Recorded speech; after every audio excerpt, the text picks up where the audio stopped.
Pada suatu hari, ada seorang perempuan yang bernama X dan seorang laki-laki yang bernama Y. Mereka saling jatuh cinta hingga akhirnya berakhir pada jenjang pernikahan. Mereka hidup bersama di suatu rumah dan menjalankan kehidupan sebagai suami istri selama kurang lebih 3 tahun. Namun, pada suatu hari, hubungan X dan Y mengalami keretakan yang sangat fatal hingga hubungan mereka berakhir pada perceraian. Halo, nama saya Yolanda Aina. Perkara pada video sebelumnya merupakan salah satu contoh perkara yang dapat diselesaikan melalui pengadilan agama. Namun, bagaimana perkara tersebut akan didaftarkan di pengadilan agama? Dan setelah perkara tersebut didaftarkan, bagaimana para pihak yang berperkara akan beracara di pengadilan agama? Pertanyaan-pertanyaan tersebut akan dijawab pada video berikut.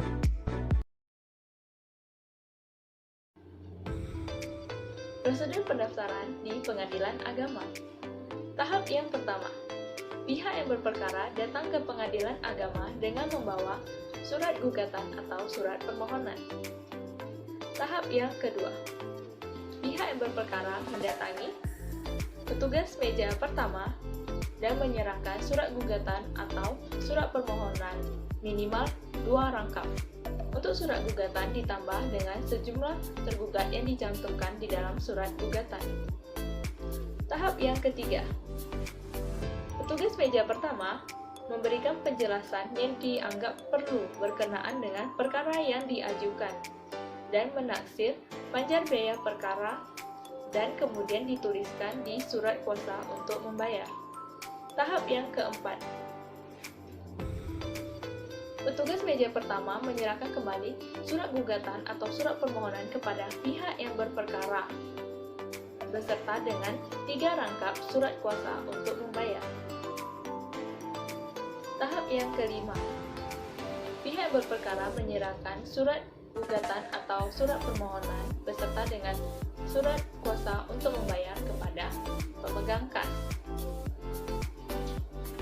Tahap yang keenam,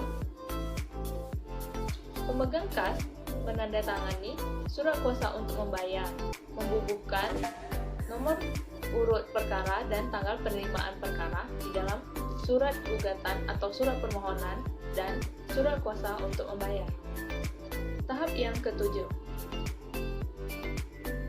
pemegang kas menyerahkan asli surat kuasa untuk membayar kepada pihak yang berperkara sebagai dasar penyetoran panjar biaya perkara kepada bank. Tahap yang ke-8, pihak yang berperkara datang ke loket layanan bank dan mengisi slip penyetoran panjar biaya perkara. Pengisian data dalam slip bank tersebut sesuai dengan yang tertera di dalam surat kuasa untuk membayar. Setelahnya, pihak yang berperkara menyerahkan slip bank yang telah diisi dan menyetorkan uang sebesar yang tertera di dalam slip bank tersebut. Tahap yang ke-9, petugas layanan bank akan menyerahkan slip bank yang telah divalidasi kepada pihak yang berperkara. Lalu, pihak yang berperkara menunjukkan slip bank tersebut beserta surat kuasa untuk membayar kepada pemegang kas. Tahap yang ke-10, pemegang kas meneliti slip bank tersebut dan menyerahkan kembali kepada pihak yang berperkara. Lalu pemegang kas memberikan tanda lunas dalam surat kuasa untuk membayar dan menyerahkan kembali asli dan tindakan pertama surat kuasa untuk membayar serta surat permohonan atau surat gugatan yang bersangkutan kepada pihak yang berperkara. Tahap yang ke-11, pihak yang berperkara menyerahkan surat gugatan atau surat permohonan serta tindakan pertama surat kuasa untuk membayar kepada petugas meja kedua. Tahap ke-12, petugas meja kedua mencatatkan atau mendaftarkan surat gugatan atau surat permohonan tersebut dalam register bersangkutan dan memberi nomor register pada surat gugatan atau surat permohonan tersebut yang diambil dari nomor pendaftaran yang diberikan oleh pemegang kas. Tahap yang ke-13, petugas meja kedua menyerahkan kembali satu rangkap surat gugatan atau surat permohonan yang telah diberi nomor register kepada pihak yang berperkara. Tahap terakhir, pihak-pihak yang berperkara akan dipanggil oleh jurusita atau jurusita pengganti untuk menghadap ke persidangan setelah ditentukan susunan majelis hakim dan hari sidang pemeriksaan perkaranya.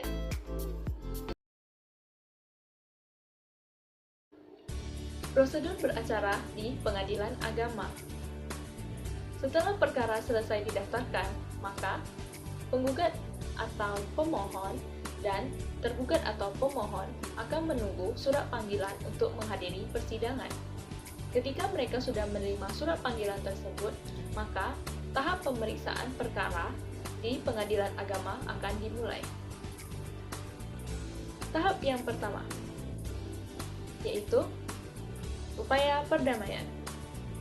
Pada sidang pertama, majelis hakim akan memeriksa identitas dari penggugat atau pemohon dan tergugat atau termohon, yaitu sang suami dan sang istri. Setelahnya, hakim akan berusaha untuk mendamaikan sang suami dan sang istri, baik secara langsung maupun melalui mediasi. Sang suami dan sang istri boleh memilih mediator yang tercantum di daftar yang tersedia di pengadilan agama tersebut. Dalam setiap persidangan, majelis hakim akan berusaha untuk mendamaikan sang suami dan sang istri, namun mereka memiliki hak untuk menolak upaya perdamaian yang dilakukan tersebut. Jika upaya perdamaian tidak berhasil dilakukan, maka tahap pemeriksaan perkara akan dilanjutkan ke tahap berikutnya, yaitu tahap yang kedua, pembacaan gugatan. Gugatan yang telah didaftarkan sebelumnya akan dibacakan pada tahap ini. Lalu, tahap yang ketiga, yaitu jawaban tergugat. Dalam tahap ini, tergugat memiliki hak untuk menjawab atau membantah gugatan yang diberikan kepadanya. Lalu, tahap berikutnya, tahap yang keempat, replik. Di tahap ini, penggugat berhak untuk menjawab atau membantah dari jawaban yang diberikan oleh tergugat. Jadi pada tahap ini jawaban dari si penggugatnya. Lalu tahap berikutnya, tahap yang kelima, yaitu duplik. Di duplik ini, si tergugat sekali lagi memiliki hak untuk menjawab dari replik yang diberikan oleh penggugat. Lalu, tahap yang keenam adalah pembuktian para pihak. Jadi pada tahap ini, si penggugat itu memberikan bukti-bukti untuk menguatkan gugatannya, dan si tergugat memberikan bukti-bukti untuk menguatkan bantahannya. Lalu, tahap yang ketujuh adalah kesimpulan para pihak. Pada tahap ini, para pihak memberikan kesimpulan akhir terhadap perkara yang diperiksa tersebut. Lalu, tahap yang ke-8 adalah musyawarah majelis hakim. Pada tahap ini, majelis hakim bermusyawarah untuk mengambil keputusan terhadap perkara yang diperiksa. Lalu, tahap yang ke-9 adalah putusan hakim. Setelah majelis hakim bermusyawarah untuk mengambil keputusan, lalu putusan tersebut dibacakan di depan para pihak yang berperkara tersebut.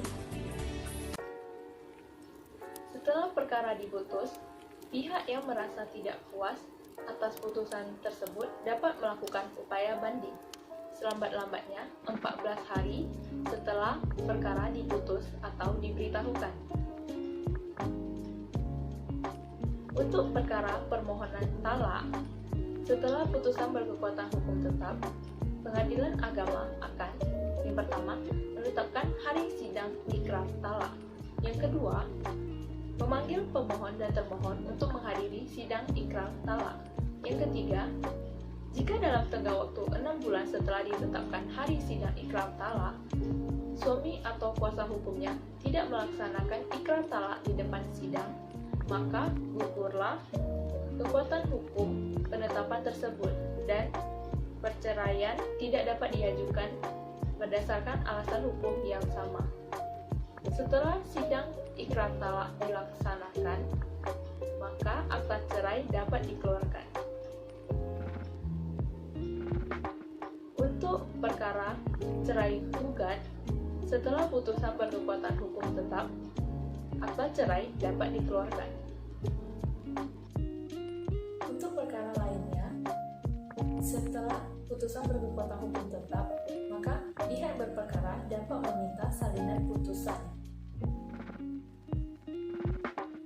Apabila pihak yang kalah dihukum untuk menyerahkan objek sengketa, namun tidak mau menyerahkan objek sengketa secara sukarela, maka pihak yang menang dapat mengajukan permohonan eksekusi kepada pengadilan agama yang memutuskan perkara tersebut.